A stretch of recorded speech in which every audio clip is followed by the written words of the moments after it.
Thanks for listening to the ArtTactic Podcast. I'm your host, Adam Green. In this week's episode, we're joined by journalists Charlotte Burns and Julia Halperin. They're co-founders of the Burns-Halperin Report. Charlotte's also the founder of Studio Burns, and they're also the authors of the Artists Speak Report, a major new study commissioned by Anonymous Was a Woman. Based on responses from over 1,000 female artists, the report sheds light on how artists are navigating their careers, from questions of financial stability and creative freedom to identity, community, and institutional support. I think surveys like this are especially important in the art world, where there are often silos between different communities. Artists may be having these conversations among themselves, but that doesn't mean that collectors, galleries, or institutions are hearing them. By making these findings public, this report helps bridge those gaps and brings forward artists' voices that too often go unheard.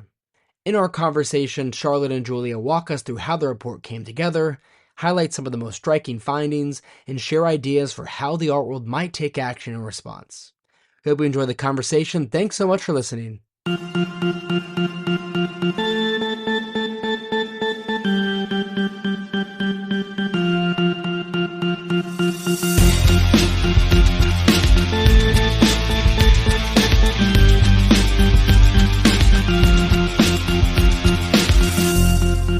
Julia and Charlotte, thanks so much for joining us.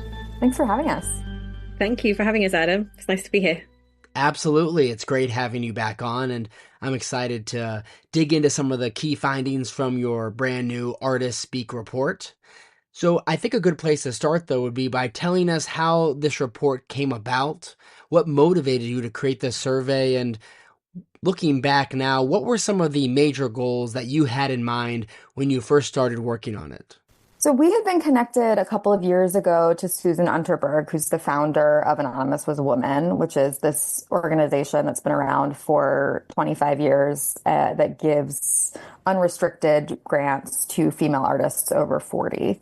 And she had founded it originally anonymously because she's also a practicing artist. And, sort of in response to her own experiences of seeing the way that opportunities sort of dried up for mid-career women artists. And for their 25th anniversary, they had an exhibition of grantees at the NYU Gray Art Gallery and wanted to do some kind of convening around it and approached us with that idea.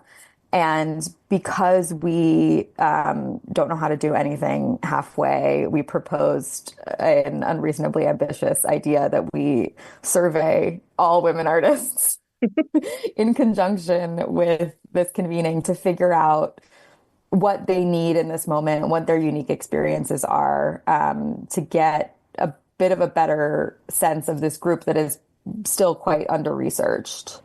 Charlotte, I don't know if you want to pick it up from there. Yeah, no, they're the main things, really. Susan was really focused and has always been really focused on artist needs. And we felt it would be really important to ask artists what they needed.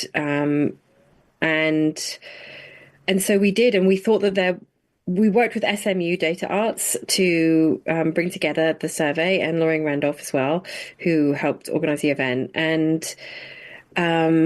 And SMU are brilliant at organizing these surveys. We did learn from this why people don't do 42-question surveys, which is what we did, because there is so much information to analyze at the end of it. But SMU said to us, if we could get around 100 to 150 responses in the period of time that we had the survey open, which was at the end of 2024, then that would be great. And we were amazed because we were all, for this period of these 5 or 6 weeks, just refreshing the screen every day to see how many people had taken the survey. It was 1,263 people in the end. And so we were like, we're past 500, we're past 750. It was really exciting to see how many artists were taking part. And really that revealed to us that women artists wanted to be asked, what they needed. They've never been asked at this scale before. So it was really amazing that that Anonymous Was a Woman took on this project because there is so much data. The responses were so robust, so comprehensive. The artists really took the time to go through the survey, and it yielded enormous insights that we wouldn't have had otherwise. Yeah, it's incredible the number of artists that you surveyed. And I think surveys like this are really important and still quite rare in the art world, where so many communities operate in silos, whether we're talking about collectors, artists, galleries. They really aren't engaging with each other on more than a superficial level. So you don't often hear about these types of experiences coming from artists, unless you're an artist yourself. Because I think artists are often in conversation with each other, but not necessarily with some of these other groups in the art world. So their experiences, their perspectives really aren't always made public. And so before we dive into the findings of the survey, can you first tell us a little bit more about the survey? Who exactly were the artists that you spoke with, and what were the kind of questions that you asked them? First, in terms of the way that we found people to survey, we used a strategy that I find to be delightfully named called the snowball method, which means that you have your set group of people that you reach out to, and then you ask them to share it with, in this case, we asked for 3 of their peers. And so that was a way to sort of tap into networks that we might not have immediately had access to. So we started with about 350 Anonymous Was a Woman grantees. We know that those are practicing artists over 40. And then we also, tapped our own contacts. So that ended up being around 800 or so artists.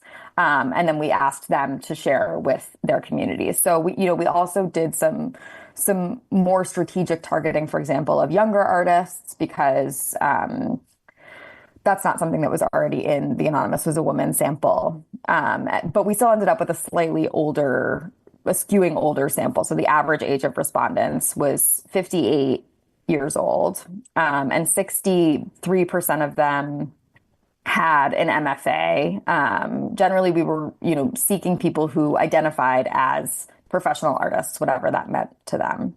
We designed the survey with SMU. We did way too many questions.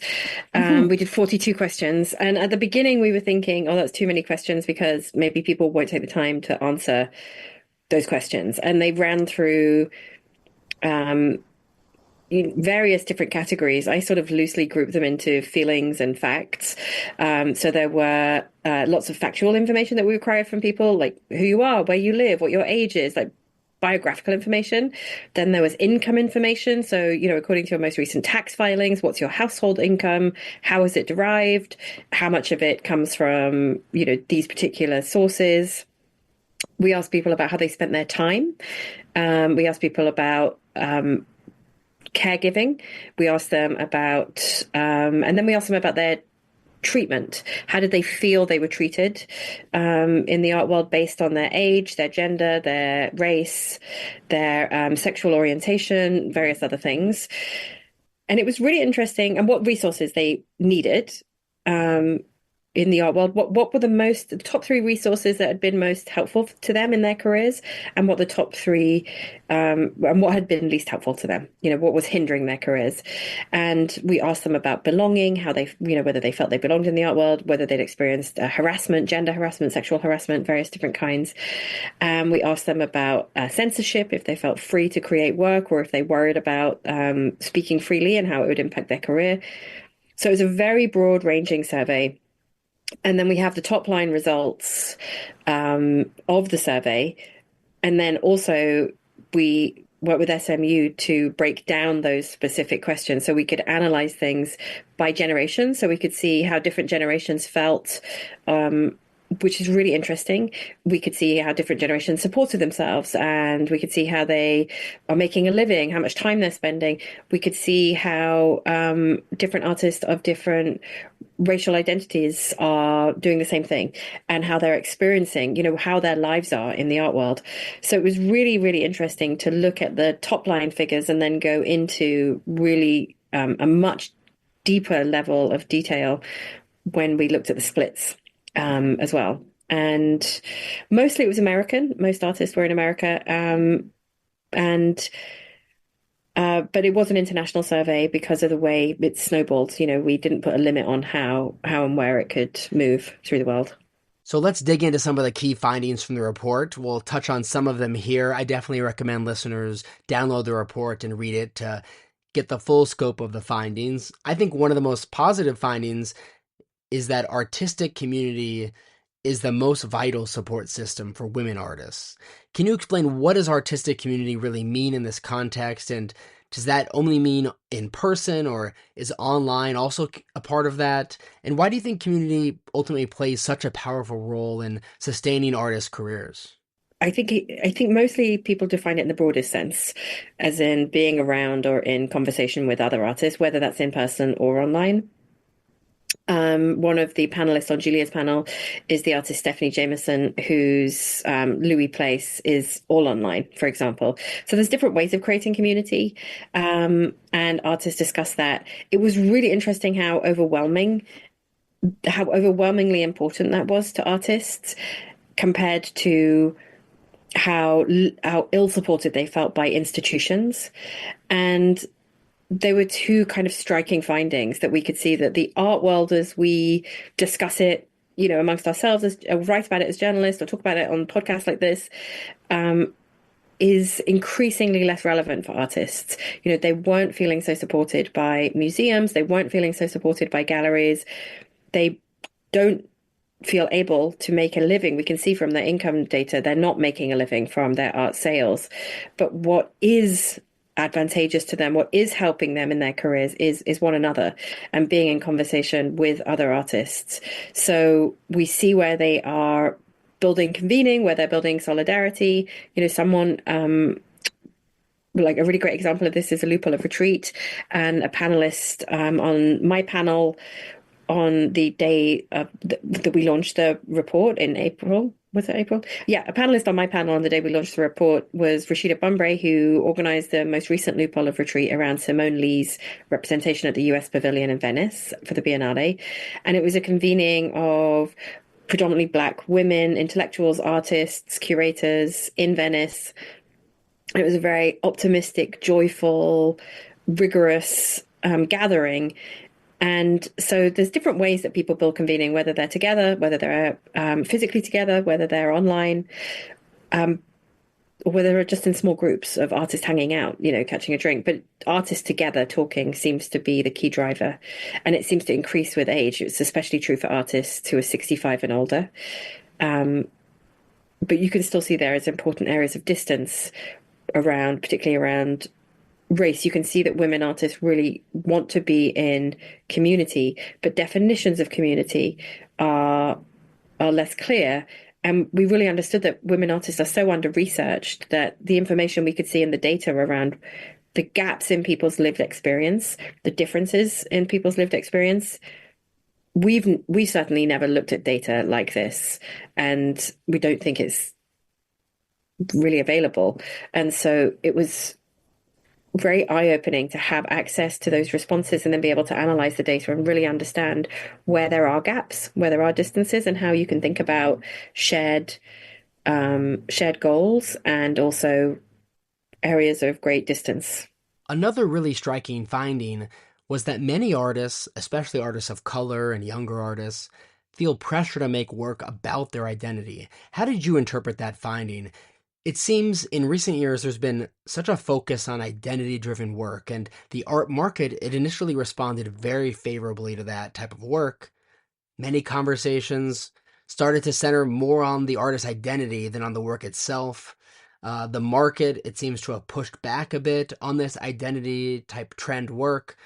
What do you think's at the root of this trend, and what do your findings reveal about how artists may be feeling about this and the pressure to make work about their identity? Well, I mean, all the reasons you said were the reasons that we asked that question. We asked them to just respond to the statement, I feel pressure to create work based on my identity, and then agree, disagree, neutral. And, I think I was even thinking about,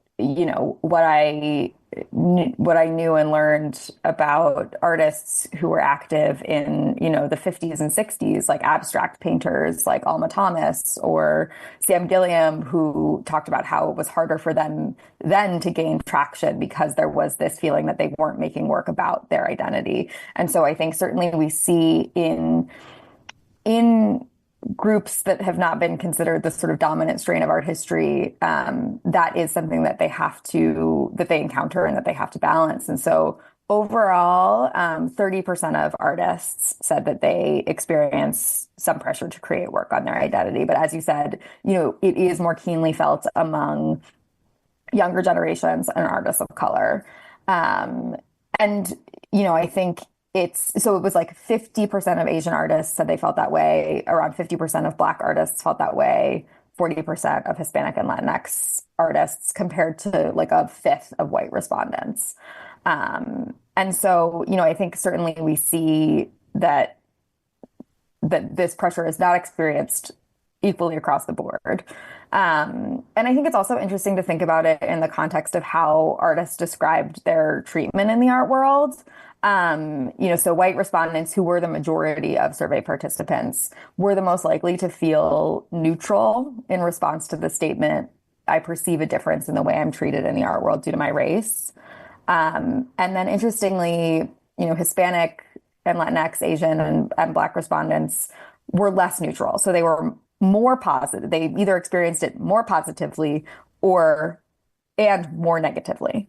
The majority experienced it more negatively. But I think that this is sort of where the nuances in lived experience start to come through, and like the kind of importance of thinking about things in an intersectional way, because certainly white women experience this to some degree, but then when you add additional complexities of racism, ageism, you get a sort of reduction in what artists might feel is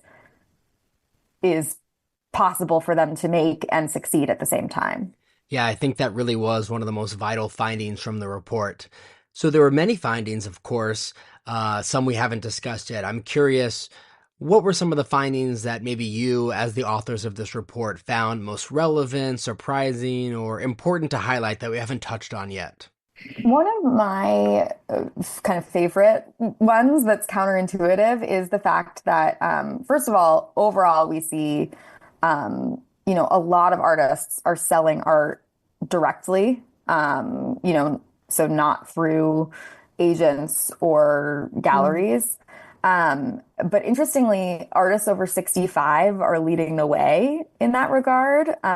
So almost 60% of artists over 65 have sold art directly over the past 5 years, compared with just over 50% of artists under 40.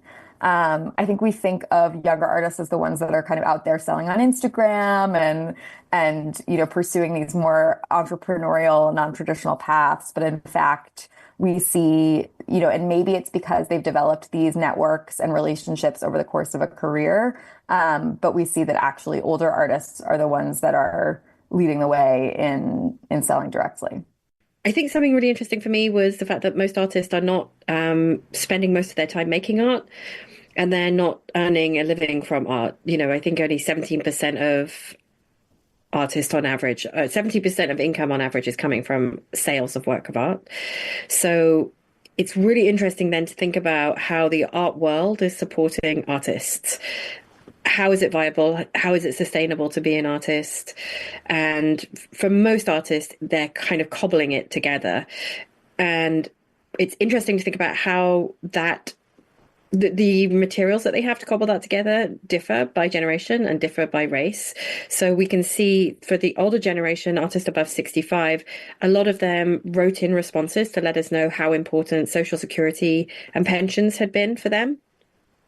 But we know that for the younger generation, they're less likely to be able to rely on those kinds of social programs because they're being cut, especially in America. So when we look ahead, there are red flags that we can see in the data if we think about that. Or older artists talked about having, rent for, $175, getting a loft in Soho and then living there for the rest of their lives. Young artists are not talking about that. They don't have access to that kind of real estate. So there are real differences generationally. Older artists talked a lot about the importance of tenured professorship, for instance. We're seeing cuts in the humanities. So there are red flags when it comes to how artists are going to be able to make a living if we think of how the older generation of women artists has survived. And it's not been easy for them, and it's not like success and survival necessarily equate to wealth. a lot of artists are living below the average living wage especially in New York and Los Angeles. Artists are not necessarily making huge amounts of money, but they are surviving, and especially the older generation, we can see that they have survived using resources that may be less available to younger generations. So that is something that is concerning for the future. We also see that artists don't retire. Although older artists do spend more time making art. They spend around, I think, 9 hours more a week making art than their younger peers. We also see that Julia talked a little bit about racial identity and how people feel. We can see that there are differences we see systemic legacy issues coming through in the data. For instance, when we look at income, when we look at we asked artists, how much of your income comes from art sales, from income related to works of art, such as talks or collaborations or licensing or marketing or things like that. How much comes from passive income, which is investments in real estate or stock markets, things like that. How much comes from partner or family. And it was really interesting to note how many white women artists had access to income from passive investments compared to non-white artists. It was and also to look at the amount of debt that non-white artists were carrying and how many of those artists said that debt was unmanageable. And then also to look at how many non-white artists were working second jobs compared to white artists. So you can see where, or artists and also white artists had a greater access to family support or family income or partner income. So you can see that how artists are making a living, how they are able to afford the time and space to further their practice, to spend time in their practice, is really different depending on how old they are, what color their skin is, what their family background is, what class they are. And all of these things really shape the amount of time an artist gets to spend in the studio and what kind of work they make. So, because we also asked artists about studio space, and all of them are concerned about studio space. But again, we saw a lot of those same through lines when we asked artists who felt that their space wasn't sufficient or that they had to change the work that they were making to adapt it to their studio space. And again, we could see through lines here that carried these systemic legacies of inequality and how that's feeding into the art world today for women artists that we surveyed. I think those were also really important findings, so thanks for sharing those. And so looking ahead, where do we go from here? Where does the art world go from here? I think reports such as this, and there are occasionally other ones that come up in the art world, they're very valuable in terms of the insights they provide. But generally, the question is, what do we do now? How do we actually make change in the art world? So based on the report's findings, I'm curious if you've had a chance to reflect to some degree about some of the realistic ways the art world can actually take action to address some of the challenges that you've uncovered in the report. One of the things that was most interesting in the process of doing this is we could see, the ways in which some challenges are really shared across geography, across age, across race, and some are sort of more hyper-specific and can be alleviated with more targeted, grants or programs. And so, some things like we see the sort of universal burden of admin, for example, that even as artists age, the admin burden they experience does not diminish, even though other kinds of demands on their time diminish. So if there were some kind of shared admin like support system, like the way that there's volunteer lawyers for the arts, for example, like that could be an incredible boon for artists and female artists specifically. We see that studio space, in the instability of studio space, is a major stressor for everyone, as is storage. Are there some kind of shared access that could, where you could get a sort of multiplier effect? But then by the same token, there are sort of areas where specific targeted measures can be really useful. So for example, one of the findings was that artists spend more time caregiving in LA than anywhere else. So maybe some kind of respite service or mutual aid in LA would be especially meaningful. Or, emergency grants may be especially beneficial for artists of color because they cite unforeseen circumstances as a major financial stressor. So I think that what I found really exciting was that you could see the macro issues, but also some pathways to more micro-focused measures that could really address more specific needs of certain communities. Overwhelmingly back to where we started, artists just want to spend time together. They want to be more in community. So finding ways to support that, whether that's residency programs, whether that's informal gatherings, whether that's spaces for that to take place. Artists want to be in dialogue with one another. So that came through really clearly as something they want and need. But also overwhelmingly, because Julia and I obviously do the Burns Halperin report, and I remember you asking us previously, like, what are the findings? Where do we go from here? And that was so much harder for us to answer. And it occurs to me that that's because artists know what they need. And we've asked them and they've told us. And so we can answer this question much more easily this time than we could last time because we just didn't know the answers. We could tell you the data and we could be like, well, maybe these things work, but these are really big problems and we don't really know from the data how to solve it. But artists are telling us very, very clearly, like, these are the problems and this is what we need. And I think that's really energizing just to remember that artists know, artists should be trusted, artists, artists already know like what they need to do their work, how they're making that, they are making their work, despite the fact that none of them essentially in this survey, or the vast majority, I should say, of women artists that we surveyed do not feel they have adequate time, space, support, money, resources, admin help. Like, they are making art anyway. And so it's, they know they're very, very focused on making their art, and they are very resilient, and they're showing that, in order to do more of this, here are the things that we need. And they are overwhelmingly in consensus about that. So I think there are really clear findings, and there are really clear, practical, pragmatic things that artists are saying that they want and need, and that could happen, hopefully. Definitely. Charlotte and Julia, thanks so much again for coming onto the podcast and sharing some of your key findings from the Artist Speak report. If our listeners haven't downloaded and read the report, I definitely recommend they do. Where can we find it?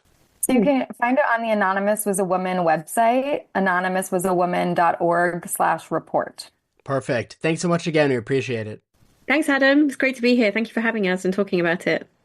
Thank you.